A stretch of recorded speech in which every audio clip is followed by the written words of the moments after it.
Assalamualaikum warahmatullahi wabarakatuh.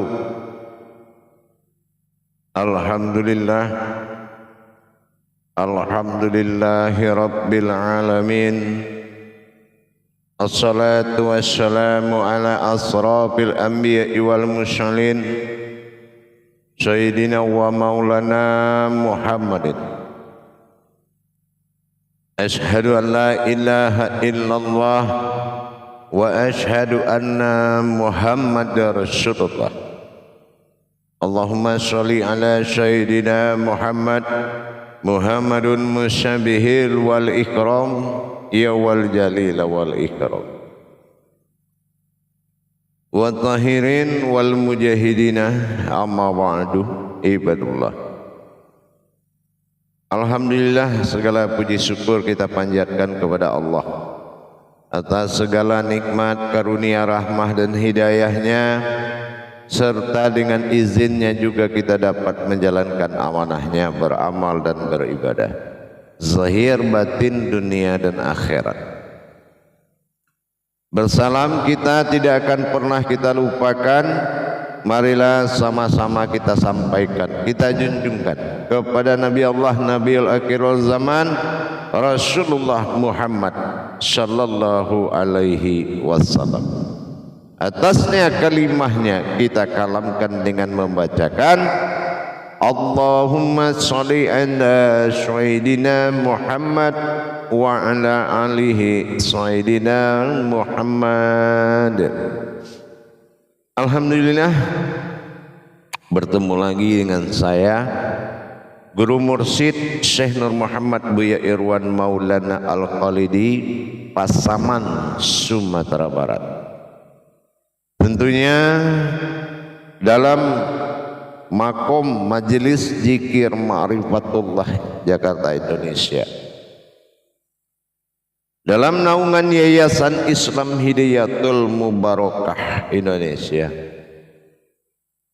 dalam tayangan syiar YouTube Buya Pasaman Timur yang selalu kupas tuntas berbagi ilmu, amal dan ibadah demi meningkatkan iman dan takwa kita kepada Allah Subhanahu wa ta'ala. Jemaah, para hadirin dan hadirat, kaum muslimin dan muslimat dimanapun berada, saudaraku semua, hamba Allah yang dirahmati Allah rahimakumullah. Manusia adalah sebuah wujud dari Allah. Manusia adalah ahyan kerajiahnya Allah, yaitu tempat manusia menyandarkan rasa dan pandangan. Manusia berasal dari kodrat hayat nurnya yang nyata. Mim nun shin iya. Manusia adalah hayatnya Allah yang menghidupkan segala yang hidup, terutama pada makom Rabbil Alamin. Mengetahui kekolipahan derajat Allah pada umat, tentulah kita akan mempelajari kehidupan dan yang hidup. Kehidupan mulai dari kodrat sampai wujud, itu semuanya adalah hayatnya Allah. Dalam pertemuan kita pada waktu dan kesempatan yang sangat kita muliakan ini, saya akan memberikan wawasan dan pandangan, mudah-mudahan bermanfaat buat kita. Kalau kita tidak tahu tentang pandangan sebuah kehidupan yang berhubungan dengan Allah, bagaimana bisa kita memuliakan derajat Allah di alam ini kalau tidak tahu kita tajali kehidupan demi kehidupan? menyatukan kehidupan dengan yang hidup, tentunya kita harus melihat kodratnya. Kehidupan dan hidup ini disebut dengan nurul alal nurin. Artinya ada yang hidup di dalam kehidupan, ada cahaya di dalam cahaya. Mana yang dikatakan ada kehidupan, ada hidup dalam kehidupan, ada nur di dalam nurin, nurul alal nurin. Kita akan menghitung. Kalau kita tahu kita sebagai umul hayat, ma'ul hayat, ibu kehidupan adalah kodrat. Wujud umul kehidupan adalah kodrat. Mana rentetan perjalanan kodrat itu sehingga kita tahu mana yang hidup dan mana kehidupan yang dilahirkan oleh yang hidup, mana kehidupan yang bergantung kepada yang hidup pada diri kita. Kita perlihat selama ini banyak sangat musibah-musibah terjadi di alam nyata ini. Musibah itu dari mana? Musibah itu datang dari alam menyentuh umat. Kenapa ini bisa terjadi? Karena tidak ada hubungan hayat. Karena tidak terjadi hubungan hayat hanya dengan bentuk sejarah, tapi tidak menjadi amalan diri. Hidup mengamalkan kehidupan. Ini tidak terjadi. Mengamalkan itu artinya apa dasar pandangan kita melihat kodrat alam dan menyatukan, mengarahkan ke kodrat diri. Apa tajalinya? Kalau ini hayat, tajalinya hidup, pandangan adalah ayat.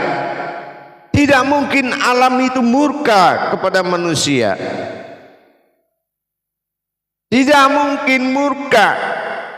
Setiap yang berasal dan memiliki usul, dia pasti takhluk,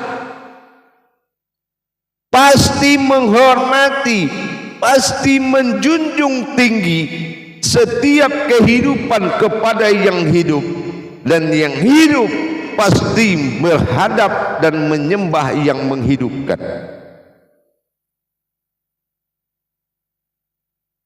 Dalam hal ini saya akan menyampaikan tauhid mana nurul ala nurin, 4 nur yang dikatakan kehidupan, 4 nur yang dikatakan rahasia dalam rahasia. Nurul alal nurin, 4 nur. Nah, kita masuk kepada nur yang pertama.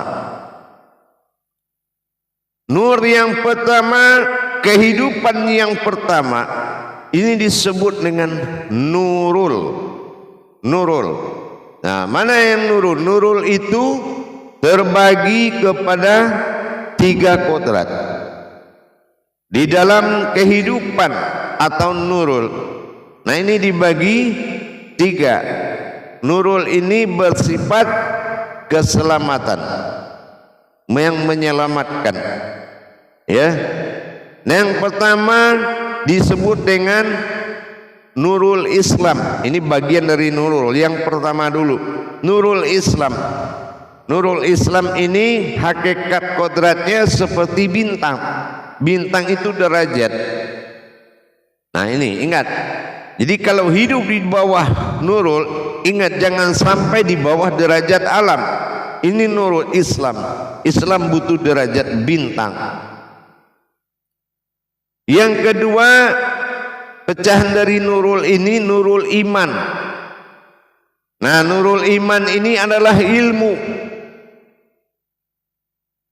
Kodratnya seperti wujud bulan, memberikan, menerima dan memantulkan.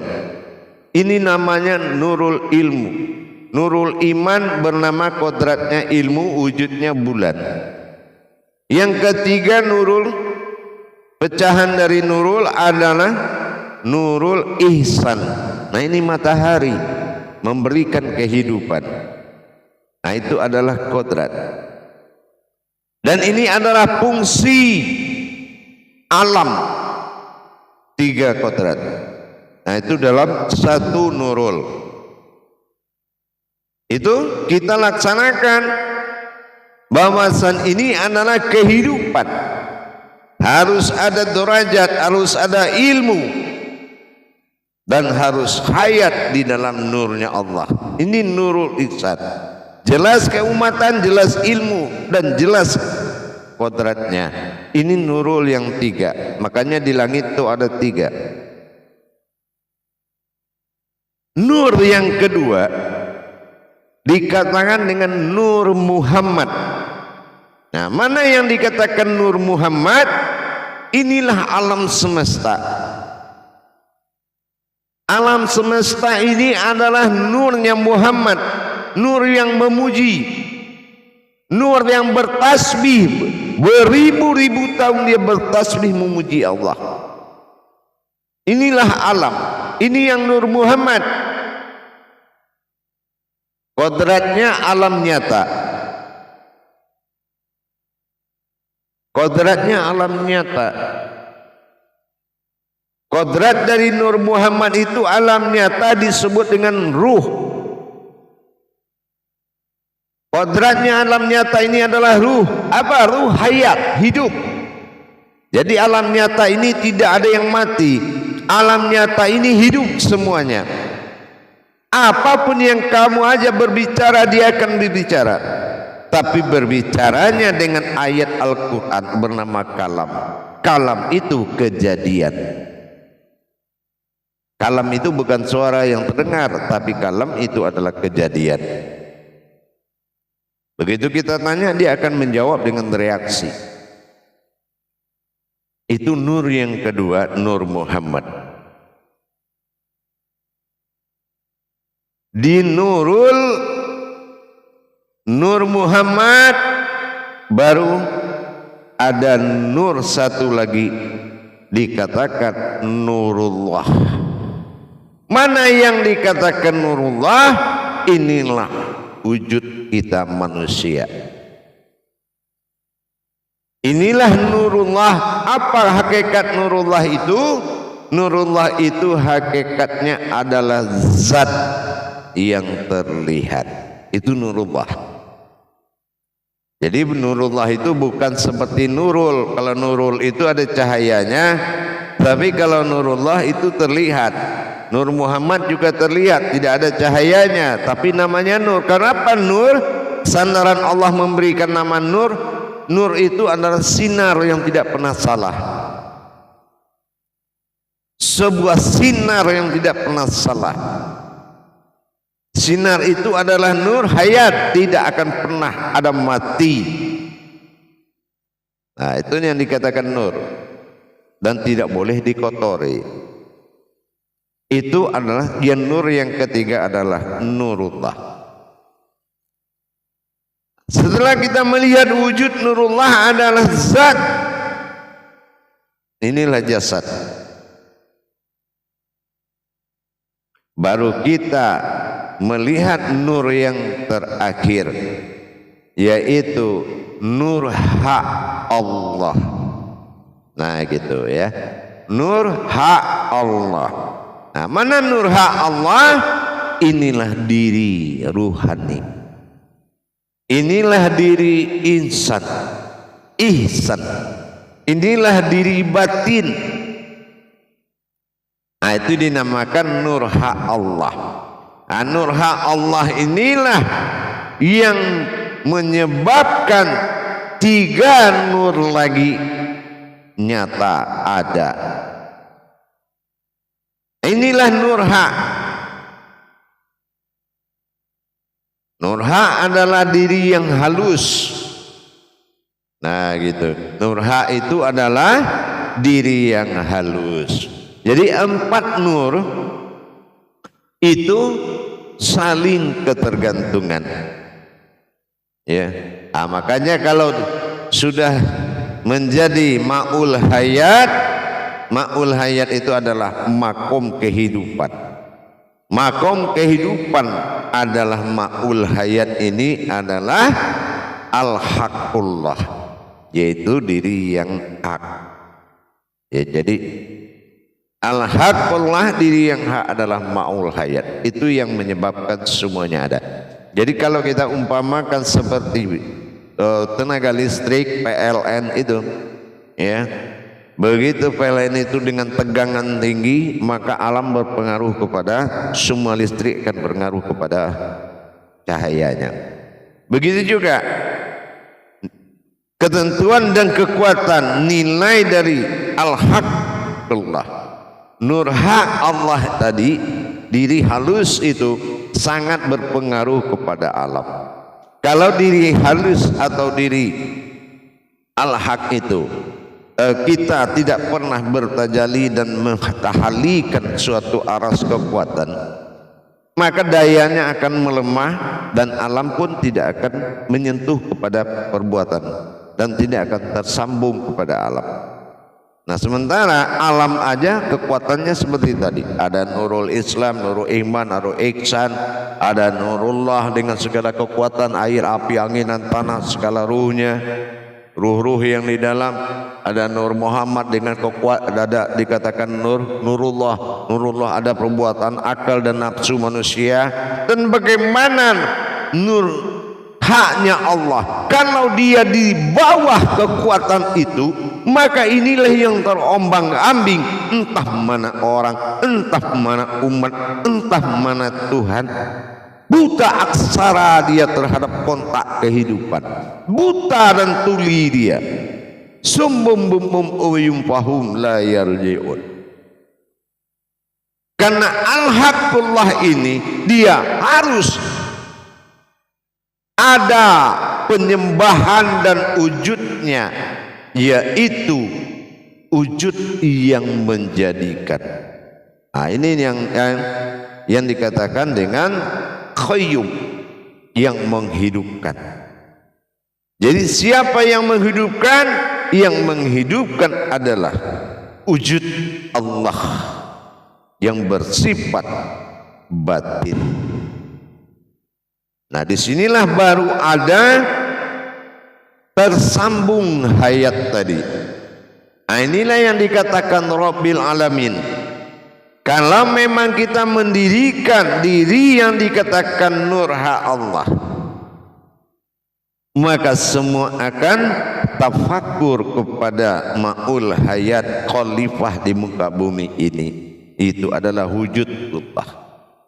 Nurullah zatnya Allah, nur hak Allah adalah diri yang batin. Nah, ini yang dikatakan ada diri batin di dalam alam batin. Nah, alam ini semuanya batin. Kenapa di batin? Tidak mungkin ada zahir kalau tidak ada batinnya. Ibarat tidak ada mungkin sebuah kehidupan kalau tidak ada yang hidup. Tidak mungkin ada asma kalau tidak ada husnanya. Nah, ini sudah nyata. Manusia ini adalah kodrat umul alam, umul hayat, ma'ul hayat. Harusnya semuanya di bawah kendali utusan Allah, yaitu rahmatan fil alamin Muhammad sallallahu alaihi wasallam, beruhi al-izzatin wa ruhani al-insan. Inilah kita sebagai ruhaninya Muhammad, hayatnya Allah, khalifah di depan bumi ini. Itu tajalinya. Empat nur ini akan selalu tersambung siang dan malam. Maka kita sudah bisa berobitah dengan alam ini dengan wasilahnya Allah. Maka Rahman dengan Rahim ini disebut pengasih dan sayang, kasih sayang. Jadi akhirnya apa? Antara kita rahimnya Allah dengan rahmannya Allah alam harusnya berkasih sayang di dalam kodrat batin zat dan nur. Inilah yang bis atau batin Allah. Jadi kalau sudah datang penghulu dari alam itu tadi, dari yang kodrat yang empat itu, kalau hayatnya nur hak Allah itu maujud hadir ke tengah-tengah empat nur tadi, maka disinilah terjadinya sebuah wala tafaraqu la bismillah. Mudah-mudahan dengan hadirnya yang menghidupkan empat nur tadi, qayyumnya adalah billah, batinnya Allah ini adalah awal muasal semua ada. Yang maujud batinnya disebut dengan wujudnya kunah, zat yang berdiri, dan kunal adalah zat yang didirikan. Inilah alam.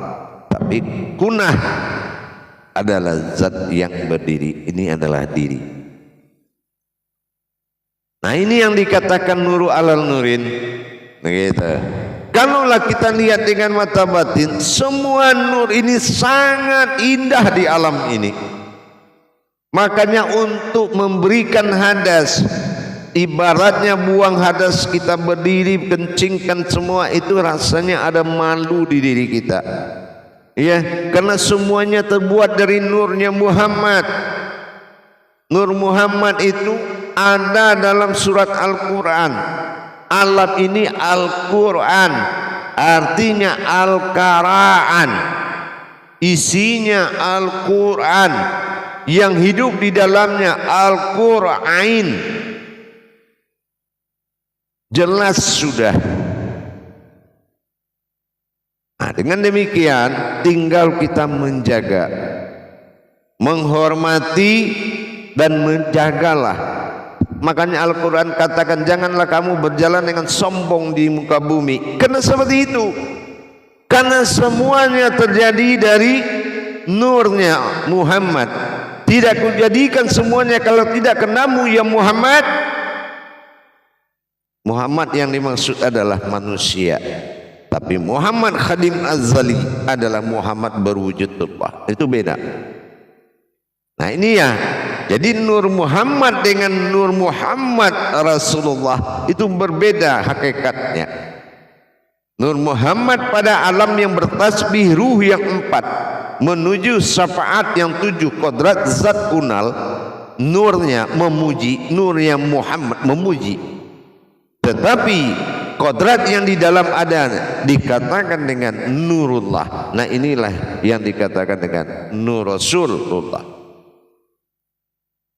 Inilah. Jadi kalau nur Muhammad pada kodrat diri adalah wajah Adam, sesungguhnya Adam itu nurnya Muhammad. Artinya apa? Hayat ini adalah alam ini nurnya Muhammad. Jadi bernama Nur Muhammad. Ya, bernama Nur Muhammad. Jadi dengan demikian empat nur ini menjadi pandangan yang kita jalikan dimanapun kita berada, maka alam semesta ini akan menjadi pengasih kepada kita. Dia adalah kekasih kita. Dia sangat mengasihi kita dan dia adalah kekasih kita. Nah, itu yang Rahman. Dan kita adalah Rahim yang sangat menyayangi. Kekasihnya adalah Rahman. Inilah alam. Jadi menyatulah kita di dalam kandungan batin zat dan nurnya Allah. Ba alif sin bismillah. Jadi kalau kita katakan Bismillahirrahmanirrahim beserta isinya alhamdulillah, atas nama batin kodrat yang tiga tadi, ba alif sin, wujudlah pada hayatnya Allah, maka menegur mereka dengan ya Rahman ya Rahim, Bismillahi ya Rahman ya Rahim, insyaallah wala tafarakul la bismillah. Mereka tidak akan pernah memberikan murka kepada Muhammad. Tapi kalau mau jadikan sandaran kehidupan nafsumu tempat kamu berkencing dan tempat buang hadas, tempat menista dan bermaksiat, maka kamu tidak akan dihargai. mereka. Belajarlah menghargai kalau ingin dihargai. Alhamdulillah para hadirin jamaah sekalian, kaum muslimin dan muslimat dimanapun berada yang ingin mendapatkan tuntunan pemahaman ilmu hakikat amal dan ibadah, beramal ke dunia dan beribadah kepada Allah, insya Allah silakan bergabung dan menghubungi saya dengan nomor telepon 08 13 9833 7904. Insya Allah marilah sama-sama kita belajar dan menimba ilmu, mudah-mudahan bermanfaat. Barakallahu ya Rahman ya Rahim ya Karim.